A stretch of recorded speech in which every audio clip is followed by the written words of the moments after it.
for our project, we did elasticity. So elasticity is the customer's reaction to a change in price and the quantity demanded.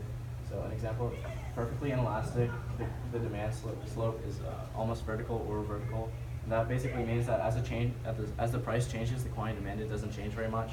An example of this would be something like insulin.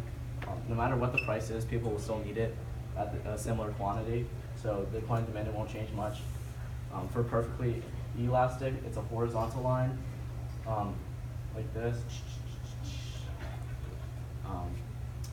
So as even a small price change, there'll be a large change in quantity. So an example of that would be just like any product, like a taco or a bike. So a change in price would greatly affect the change in quantity demanded, even if it's a minuscule change in price, because it changes relatively.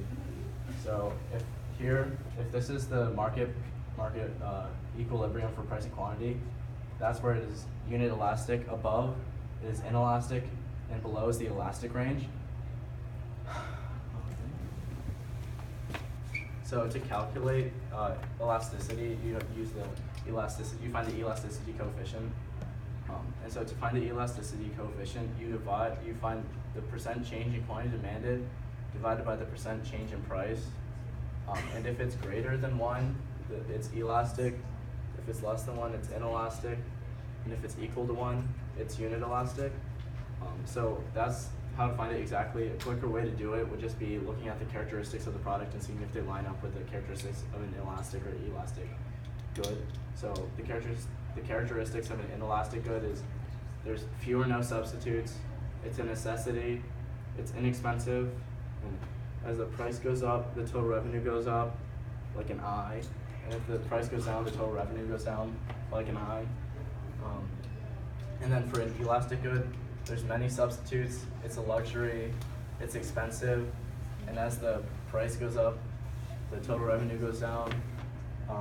As the price goes down, the total revenue goes up, making an E.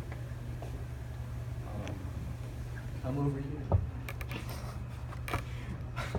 And then there's also other types of elasticity besides just like the elasticity of demand. So for example, you have income elasticity. So to find the coefficient, you do percent change in quantity demanded divided by the percent change in income. So if it's positive, if this coefficient is positive, that means it's a normal good. If it's negative, it's an inferior good. And if it's 0, it's not related.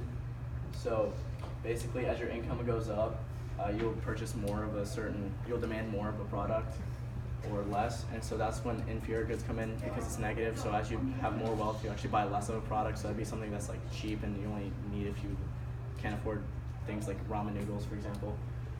Cross price elasticity, you find that by doing the percent change in quantity demanded of X divided by percent change in quantity demanded of Y. And if the coefficient is positive, that means they're substitutes. If it's negative, they're complements. And if it's 0, they're not related. And finally, elasticity of supply is very similar to the elasticity of demand.